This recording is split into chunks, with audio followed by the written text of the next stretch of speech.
Sadyang marami talagang ibinaong kayamanan ang mga sundalong Hapon sa kanilang mga dinaanang sapa.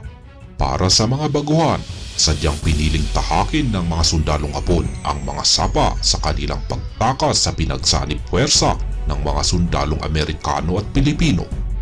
Noong panahon na sila ay natatalo sa digmaan, sadyang wala na talaga silang makain. Kaya sa kanilang pagtakas, tanging ang pag-inom ng tubig sa ating kalikasan ang siyang pumawi sa kanilang pagod at gutom.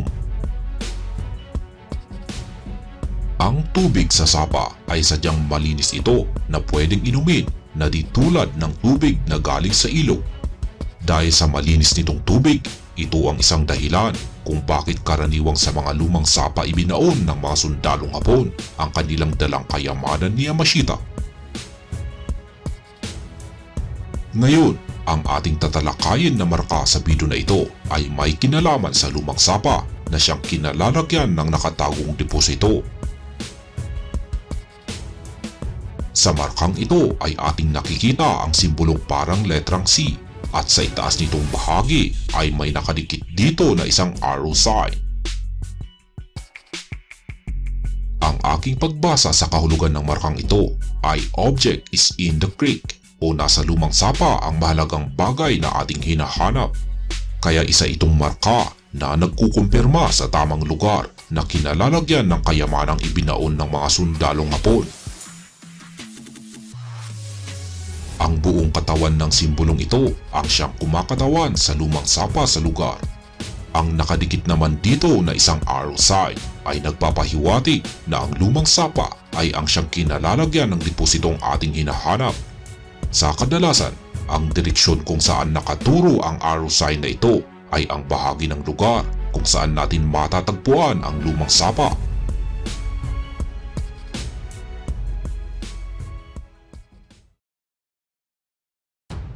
Ang susi sa pagiging matagumpay na treasure hunter ay nakasalalay sa iyong mga nalalaman.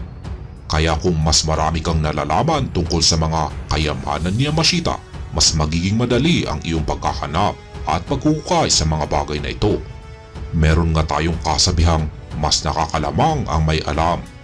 Kaya kung bago ka pa lamang sa larangan ng pagti-treasure hunting, ang pinakaunang hakbang ay ang palawakin ang iyong mga nalalaman ukol dito.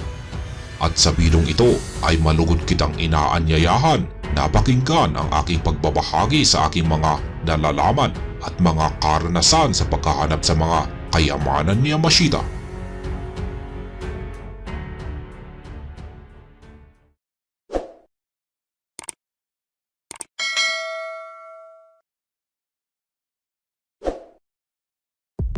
Meron tayong isang aktwal na larawan dito ng markang ating napag-usapan. Sa ibabaw ng batong ito ay ating nakikita ang ating nakaukit na marka.